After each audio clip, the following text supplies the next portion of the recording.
Hello hello! Dans cette vidéo, on va décortiquer ensemble 5 signes de souffrance de ton périnée, donc 5 signes d'alerte, 5 symptômes qui doivent t'alerter pour amener plus de love, de soins, de récupération, de guérison à ton périnée. C'est parti!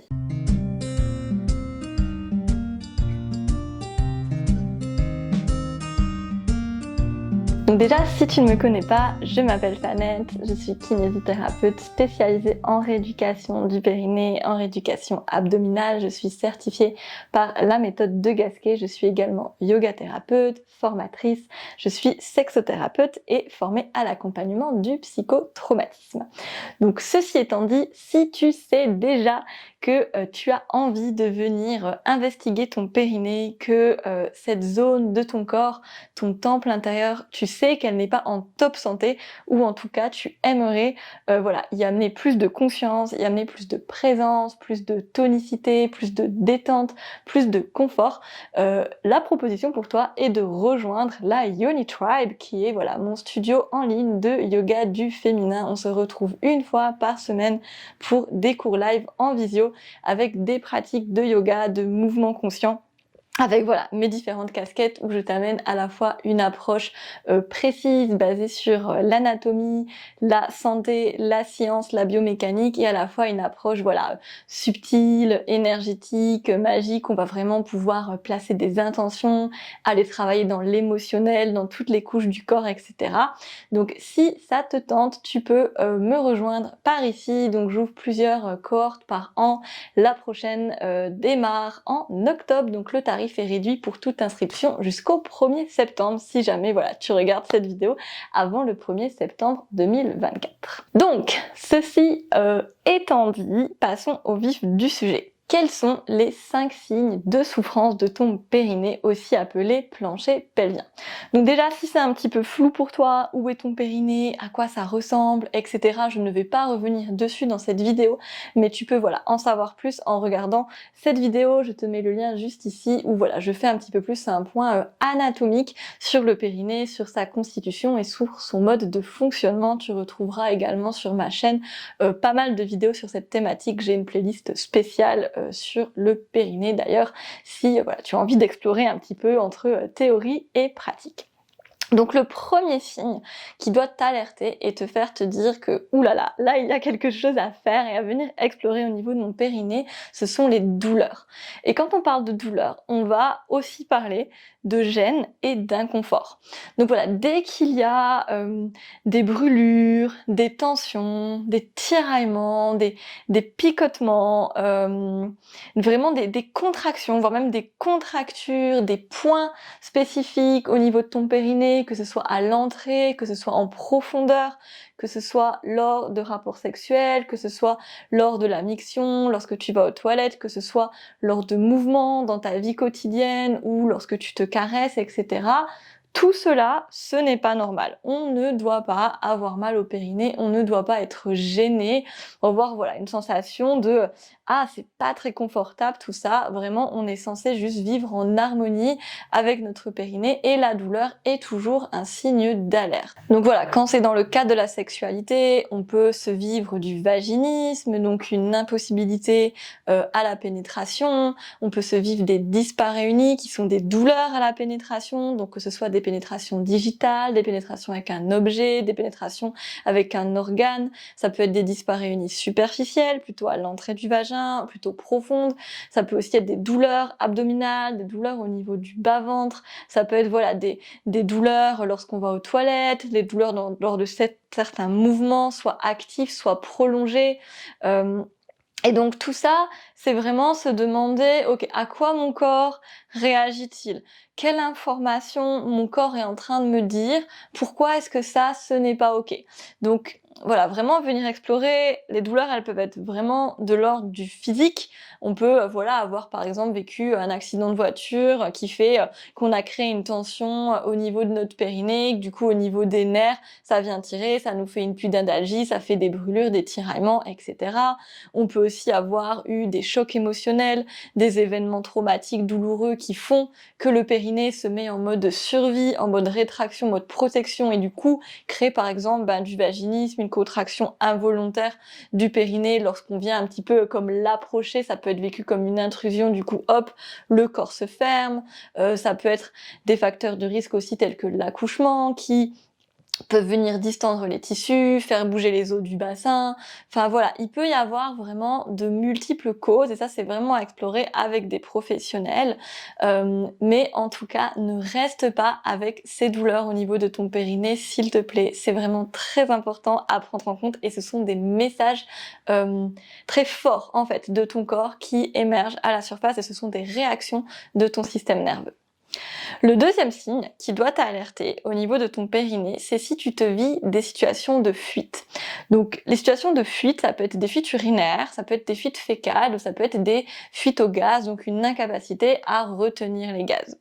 Les fuites, elles peuvent apparaître dans ce qu'on dit des fuites à l'effort, donc c'est-à-dire si par exemple je vais faire une randonnée un peu intense, je vais courir, je vais sauter, je vais éternuer, je vais même voilà des fois juste me lever ou changer de position, suivant les personnes, je vais porter des charges, et ben là c'est comme il y a en fait un décalage entre la pression que j'envoie au niveau de mon corps, de mes abdominaux, de mon bassin, et la capacité musculaire et tissulaire de la zone. Donc en fait là, il y a vraiment un déséquilibre et ça va vraiment demander à travailler au niveau de la posture, au niveau de la respiration, du renforcement de la sangle abdominale profonde, du renforcement du périnée, venir adapter aussi le quotidien, les mouvements, voir comment on pourrait mettre moins de pression, etc. Donc ça c'est vraiment important de s'en occuper parce que dès qu'on a une fuite, ça veut dire que la capacité d'adaptation du périnée est largement dépassée.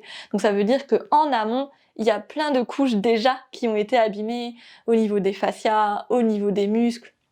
Et du coup, il y a vraiment ce travail à faire en globalité.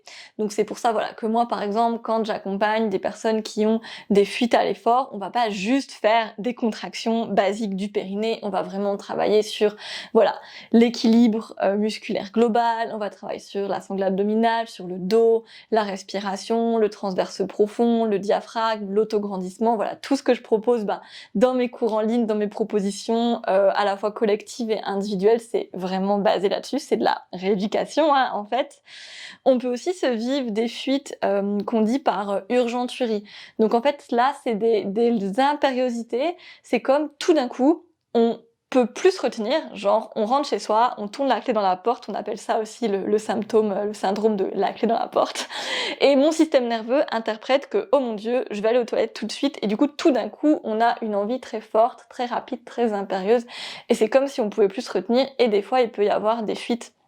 Donc là, va aussi vraiment y avoir de la rééducation à faire au niveau des perceptions, du besoin de la vessie, au niveau de la gestion du stress, parce que ça, c'est un signe d'irritabilité, en fait, du système nerveux, d'hyperactivation de la vessie. Et donc voilà, vraiment aussi un travail ici de détente viscérale et on va dire un travail aussi comportemental par rapport à ça. Mais donc voilà, les fuites, elles soient urinaires, fécales ou au gaz, c'est vraiment important d'en prendre compte là aussi parce que si on laisse ça perdurer, ça ne va faire que s'aggraver. Les tissus vont continuer d'engranger des pressions qui sont supérieures à leur capacité, ils vont continuer à se distendre et ça crée vraiment des inconforts dans la vie quotidienne. Enfin franchement, c'est vraiment pas cool à vivre au niveau de l'estime de soi, au niveau des relations, au niveau de la sociabilité, au niveau des activités qu'on peut faire, au niveau de notre hygiène de vie, des sports qu'on est capable de pratiquer, etc. et juste du confort en fait en soi-même, vraiment ça c'est aussi un motif important de consultation. Troisième signe qu'on va explorer ensemble, c'est la constipation. Donc la constipation, c'est un petit peu particulier parce que c'est à la fois un symptôme de dysfonctionnement périnéal et à la fois ça va être une cause. Je m'explique. C'est-à-dire que par exemple, ça peut être un symptôme dans le sens où une hypertonie périnéale, donc le fait d'avoir un périnée trop tendu, multiples raisons à ça. J'ai une vidéo sur le périnée trop tendu que je te mets juste ici si tu as envie d'aller en savoir un petit peu plus sur comment détendre son périnée. Problématique pas assez souvent abordée, mais extrêmement fréquente, beaucoup plus que l'hypotonie d'ailleurs, je trouve, dans ma pratique. Donc l'hypertonie périnéale peut engendrer en fait une incapacité du périnée, ou en tout cas une difficulté à se détendre. Ça va aussi se jouer du coup au niveau du sphincter externe de l'anus, du sphincter interne aussi, qui est plus, voilà, moins sous contrôle volontaire, plus au niveau du système autonome et involontaire. Bref, le fait que le périnée ait du mal à se relâcher, qu'il y ait des tensions, ça va rendre l'exonération, l'évacuation des selles plus difficile, et ça peut créer de la constipation. Donc ça peut être un signe qu'on a du mal à détendre le périnée. Et ça peut être aussi une cause de dysfonctionnement périnéal, dans le sens où quand je suis constipée, en fait je vais devoir pousser un peu plus pour aller à la selle, parce qu'il faut quand même bien sortir les selles qui sont des déchets à évacuer, et du coup je vais venir pousser et engranger des pressions supplémentaires sur mon périnée. Et donc ça va venir, comme je l'ai dit avant au niveau des fuites, abîmer les tissus. Donc par exemple, en fait, le fait d'être constipé est un facteur de risque pour le fait d'avoir des fuites ou le fait d'avoir des descentes d'organes, ce qu'on va voir juste après. Donc là, ça va être vraiment important d'avoir une hygiène alimentaire adaptée, de bien s'hydrater, de manger des fibres, de faire un travail sur la détente du périnée, sur la détente des abdominaux, la détente en règle générale, de surélever ses jambes, très très important quand on va aux toilettes, donc d'avoir voilà les cuisses plus haut que le bassin, que ce soit avec un marchepied, un tabouret, un squatty potty, qui est voilà un objet qui est fait exprès pour aller aux toilettes. Ou simplement de faire caca accroupi dans les bois, c'est ce qui marche le mieux.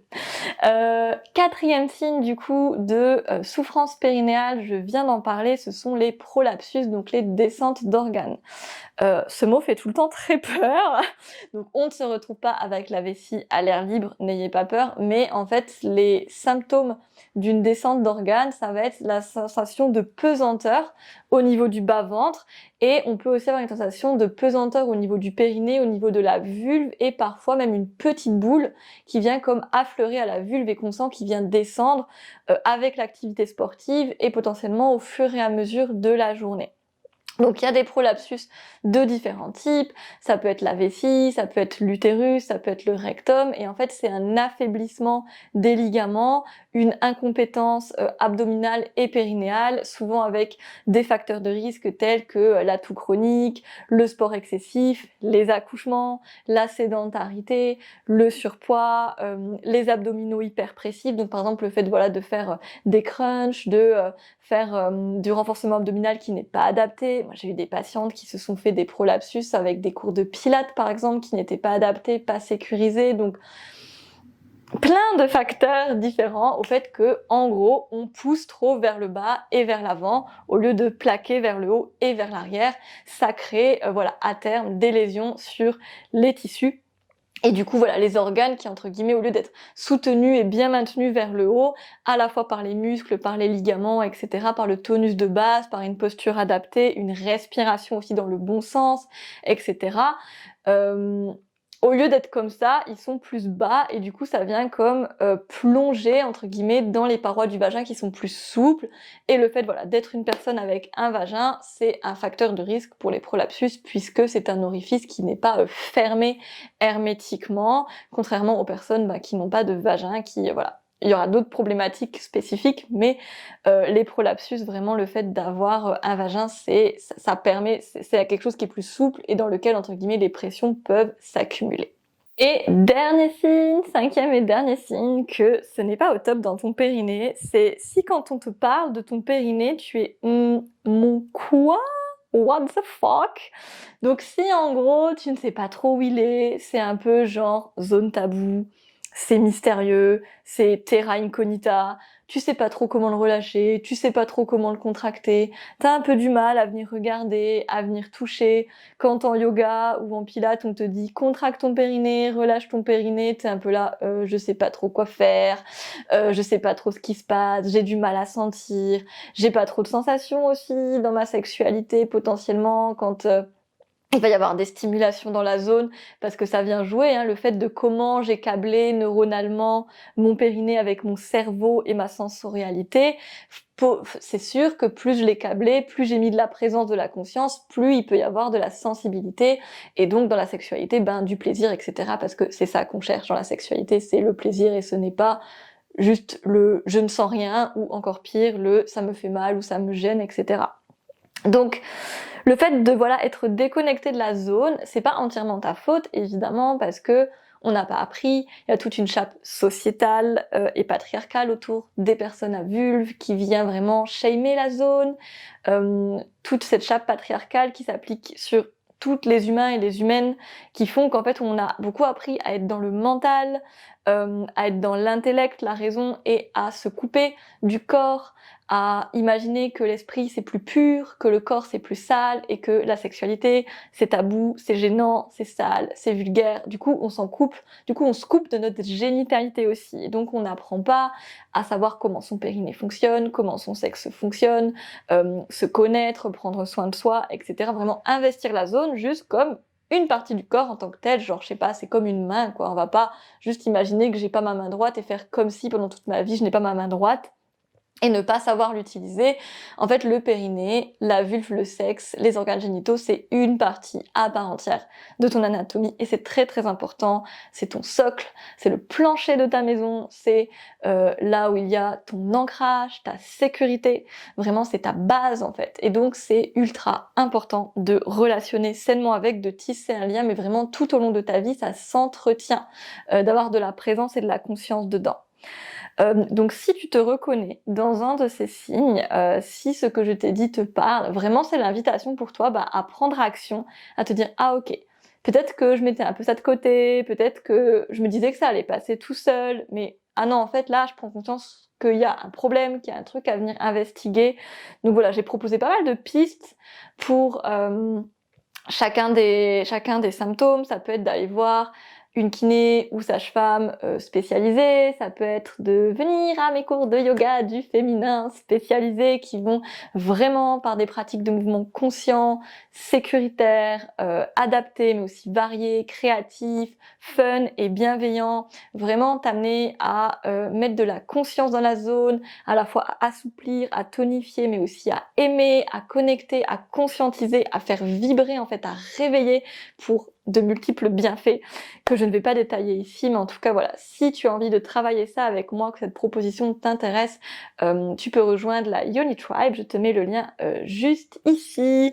Tu peux aussi me rejoindre en consultation individuelle si tu sens que tu as envie d'un accompagnement plus personnalisé, ou lors de retraites collectives autour du féminin, du cycle menstruel, de la sexualité. Tu as tous les liens dans la description. N'hésite pas à me laisser un petit commentaire pour te dire si cette vidéo t'a parlé, si tu t'es reconnue, si ça t'a aidé, si ça te donne des pistes ou si tu as des questions. Je serai heureuse de te répondre. Je mets souvent du temps à répondre aux commentaires ou aux mails parce que j'en reçois quand même beaucoup et je suis toute seule à gérer ça, mais je lis tout le temps avec plaisir et je finis toujours par répondre à un moment donné. Donc voilà, ça me ferait vraiment plaisir. Tu peux aussi liker, partager cette vidéo pour soutenir mon travail. J'espère de tout cœur que ce contenu t'a plu. Je te souhaite une belle exploration de ton périnée, de ton temple intérieur, de ta yoni. Ça recèle tellement de merveilles, tellement de cadeaux, tellement de joie, d'amour et de plaisir que ce serait dommage de s'en priver. Je te fais des gros bisous et je te souhaite une belle journée. À très vite.